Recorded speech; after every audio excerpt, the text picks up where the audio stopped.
Special round of applause for Stephen Harlan. He's in the studio tonight. Thanks for being here, Steve. Thanks for having me. We are getting ready for our big show coming up in just about 2 weeks. We got a little flyer for that show.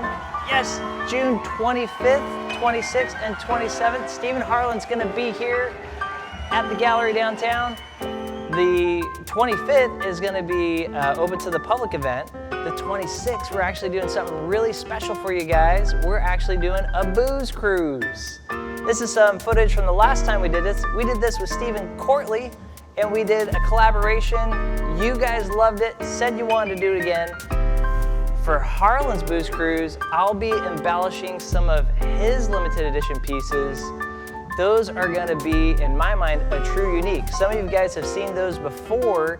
I think I've only done, we've done about 3 or 4 of those? I believe we've only done 3 so far, yeah. Yeah, one, you digitally put one of your boats into one of my pieces. Mm-hmm. Right. And that was one and only piece right there.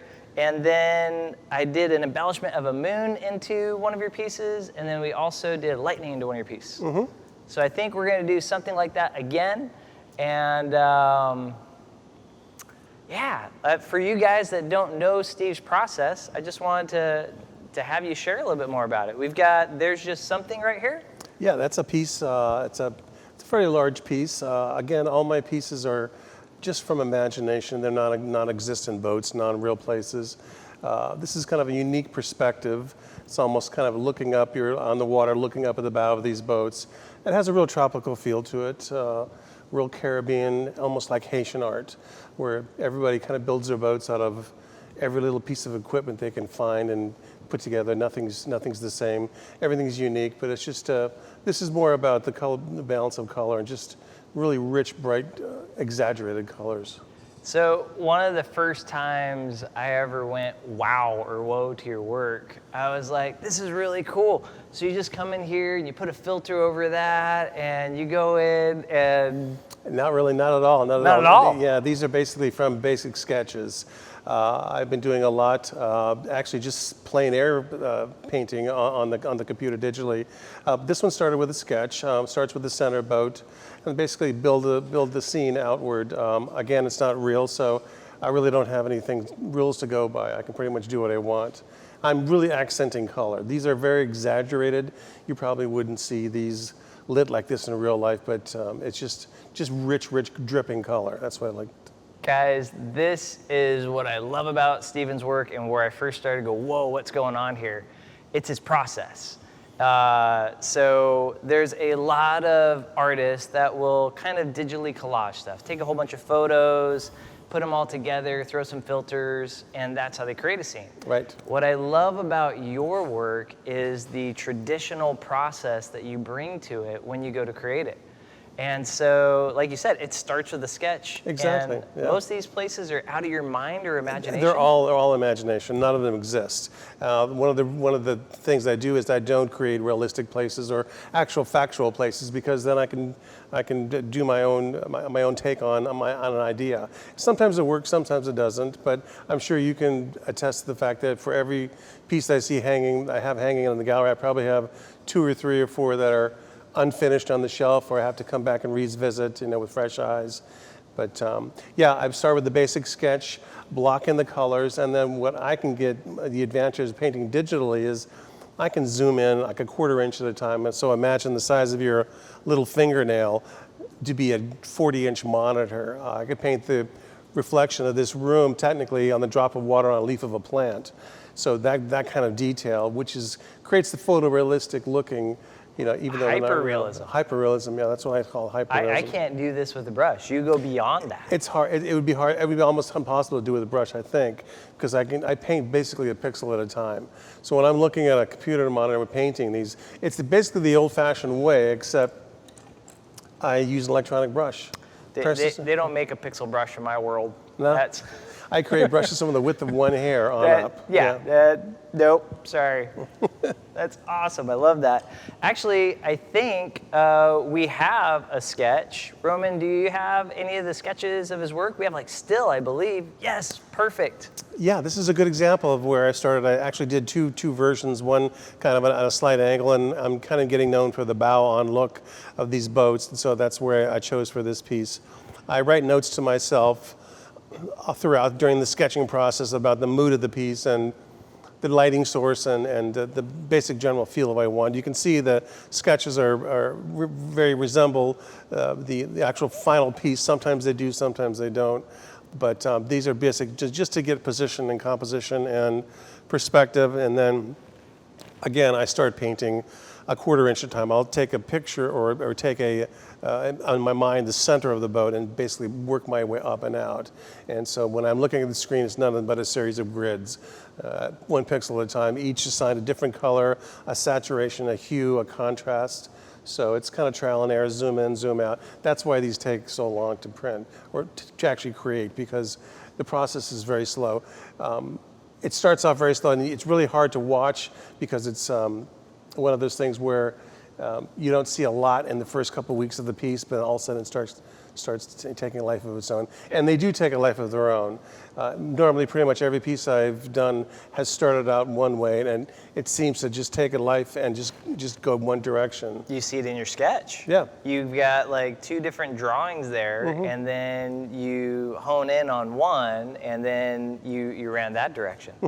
Exactly, yeah. And it's basically, sometimes it looks a lot like the sketch, sometimes it's completely different. So it's a new adventure each time. I love that you share that, especially for our artist viewers and all that, because what I'm always trying to share with those guys is, look, it's not like this magical process that everything falls into place as soon as we grab the paint and start mixing. No, it's I term it's like a sport. The more you do it, the better you get. You know, and you love it like I love it. So I tell people all the time, if I was cutting grass on the side of a freeway with headphones on during the day, I'd be doing this all night still. You know, so I just love it. You know, it's one of those things where I don't have enough time in my studio. I can't get enough time. I have to force myself to go to bed. So I just love it, like you do. We were talking, usually 1 or 2 at night? Is that when you? Yeah, I usually work till 1 or 2 o'clock in the morning and force myself to go to, to go to sleep. And then, and the only difference between this stage of my career is I don't have to get up at 7 o'clock in the morning with a couple of babies and then go to work at the same time. So I have a completely different schedule, but yeah, it's working out great. I think we have a few more sketches. Let's see if we've got those. Oh, yeah. Yeah, this is a piece called the Marquesas. No, it's not perspective. I basically did a detail of a channel marker, and this is a basic boat. This is one of my very, very first sketches early on, so it's really not a lot of detail. What are your notes, though? What's all that? It's basically just the source of the light, the sky, the mood of the waves, the amount of noise, the amount of reflection. I term something that's very noisy. Like this is like very noisy. In other words, the waves are very chunky. The colors are very chunky. Got it. A lot of the reflections I do are very feathered, very, very fine. So there's just notes about the idea I have when I initially see the piece in my mind. And a lot of times the sketches are done late at night and then wake up in the morning, I can't read my own handwriting, so. What else do we got? Again, this is a piece called Midnight, which is probably. This is Midnight Sketch? That's the Midnight Sketch. Oh, wow. This put me on the map pretty much internationally overnight, this image. And the story behind this is I was not going to release this piece. I called my wife in and to have her take a look, and I said I want to do something with the least amount of detail, the least amount of color with the most impact. And she said, you're going to have to release it. And I did, and instantly, in fact, I even put it on the cover of my book. So it's one of those things where it's kind of like writing a hit song on the back of a napkin. You don't know it's going to happen, or you don't know, but some image can catapult you, or you can spend the least amount of time on something and have the more impact. So it's one of those things where it's just right place at the right time and the right image. And if you're a sailor, like I'm a sailor, the boat that's represented in this picture has got a lot of stuff that's missing on it that should be there on a real boat. Right. It's more figurative and more of a, I'm very symmetrical, very, balanced, and it's just like had somebody describe it to me the other day. They sit down with a glass of wine at the end of the day, and the sun hits it just right, and it's kind of like looking at a campfire. They just see something different every day in it. So I thought that was pretty cool. I love when people walk in and they go, "So who's the photographer?" And we go, "Nope." They go, "Whatever." No, come I close. think when people come in the galleries and think it's a photograph, I said, "You've just paid me the ultimate compliment." Huge compliment. Yes, because if you thought that's a photograph, I have taken something out of the air, put it down, and try to make you believe it's real. And I've done my job. So thank you. I love that. And I will do what you just mentioned. I'll say, get close, because if these boats were photographs, there would be other details and stuff on them. Oh, yeah. And you start to see the simplicity, but there is a beauty within that. I mean, there's two things I see going on with your work, and maybe you tell me if I'm right or wrong. Like, Midnight had this simplicity to it, and what I see a lot, like in this piece behind us, is more detail as far as water and ripples. And I think Make-A-Wish had like the comet in it, and I went, holy cow, what's going on with this water? Like, you're really taking it up to this new realism. And there's other simplistic pieces which are huge hits for you, like was it Shade of Pale? Shade of Pale, yeah. It's an exact opposite of what I normally do. I'm normally extremely full of color, and I've decided to go just the bare minimum colors, just earth tones, and just the white stark background, and it's kind of resonated, and it's one of those things where I've done a series of 3 or 4 pieces, and they've gone over very well, and it's one of those things where, as an artist, you try to do something completely different, and sometimes it works out. Well, and for me, what I always try to share with these guys too is you have to run with that inspiration. Yeah. If you try to approach your work in that logical way, as far as like, well, this worked last time, so I have to do this, and I gotta. It's a trap that you can't fall into. It's almost you almost get to the point where you start thinking of, people will ask you to create art to match their sofa or something like that. So it's just furniture on the wall. Exactly right. Yeah. So you really have to stick with what your gut feeling is, and you're right. Stick with what your gut feeling is, and go with it. And like I say, sometimes it works and sometimes it doesn't, but you can't be afraid. You can't be afraid to try things new.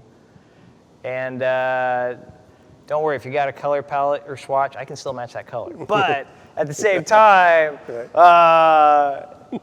there's the letting someone tune in, or us tuning into their color palette, versus it affecting the creative process. Right. And to me, so many days I have this game plan. I'm going to paint this because that's the structured version of what we need to do.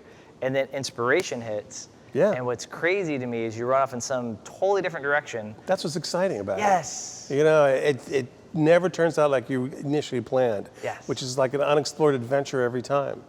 So that's one of the things I love about it. And with art, there's no limit. I mean, there's just absolutely no limit to what you can do. I mean, so it's just. Feel very lucky to be in a place at this time, and in a gallery like yours. So, feel very lucky. We love having you. You to me are one of the modern masters. And also what we say all the time is, we love to carry not the innovators of their styles. And what I love about your work is like people see this, they know it, they've recognized it. We'll hear all the time, I saw this across the country in California or wherever they were traveling.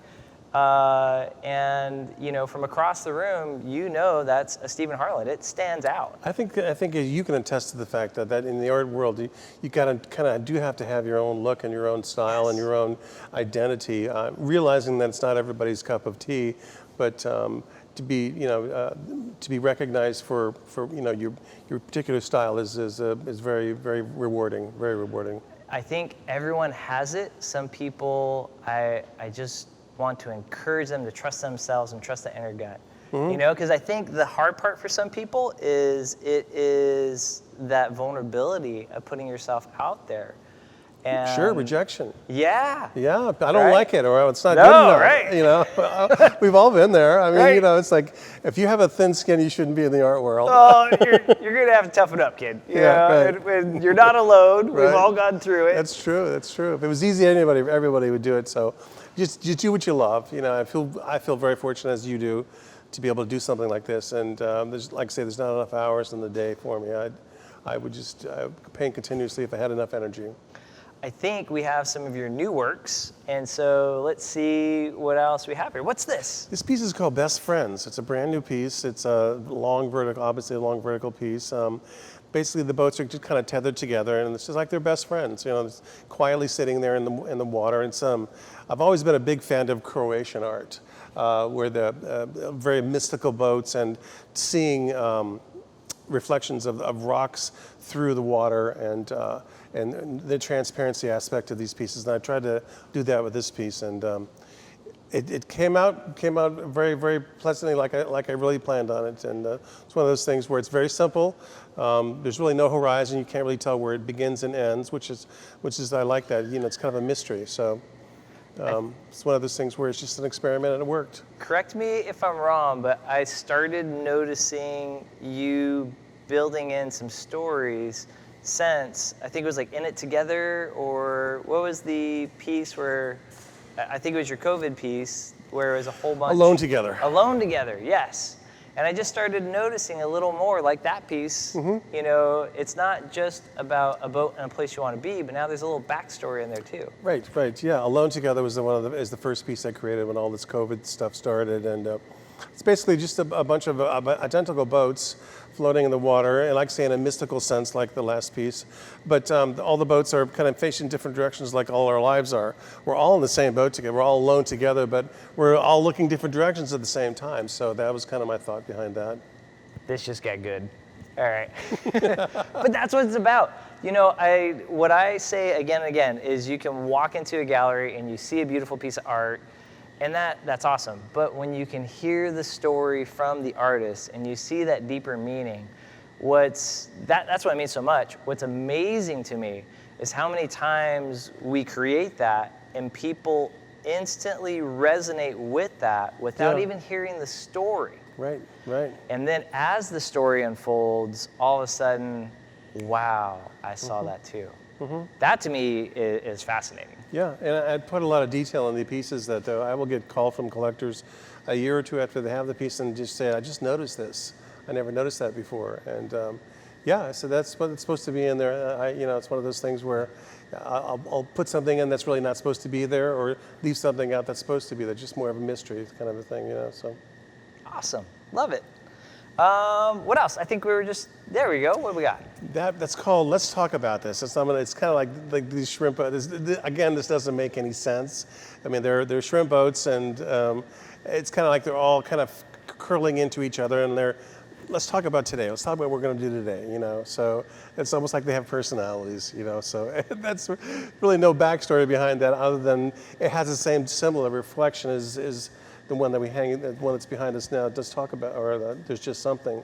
So it's got that same chunky, oily, it's almost like, I try to get that look where you put oil in water, the paint in water, and it doesn't separate. Right. It just goes very, very, very cut lines and very drastic. And that's what I try to do with that piece.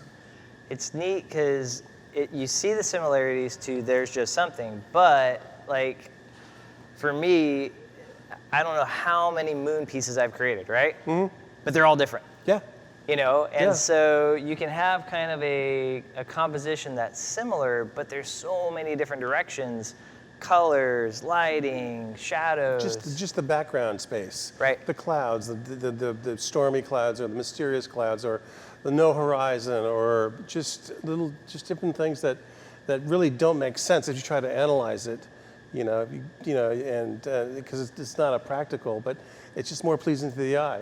That's what I try to do. Totally different mood, Exactly. Totally different feeling. Exactly. That's fun. I think we have one. Oh, there we go. One more. There's another piece here. Actually, it's just brought it for the gallery display here for the show. It's called Take a Minute, and it's basically just one of these. Again, it's mysterious. I picture myself in like Tahiti or something like that, going in a back waterway through a back, and you can see in this shot here, there's very, very faint jungle background and back of the houses. Again, it's not a real place, they're not real boats or not a real thing, but it strikes me as one of those places where when you go around a bend and you just got to take a minute to look at it, you know, just like look at that, you know. So that's why I came up with the title with that one. So I love this. Thank you so much for popping in, guys. We have just got a whole bunch of new Harlans for the show coming up. Yep. You can sneak down and see them before anyone does. So they're going to be up in the gallery, I believe, this weekend, leading up to the show. Yeah. Again, we've got a flyer for the show. Yep. So it's June 25th, 26th, 27th. Guys, RSVP for the Booze Cruise. I think we are going to max out on how many people we could have come. We already have that many. It's a double-decker boat. It's a big boat, but there's a lot of you that want to come. So RSVP right away. It is for our collectors. It is a special event for them. You could be a collector if you're not a collector yet, and that gets you onto the Booze Cruise. And yeah, thank you for being here, Steve. Thank you, Philip, for having me. We Good will to be here. see these guys soon. I'm looking forward to seeing everybody down there. Awesome. We'll see you guys soon.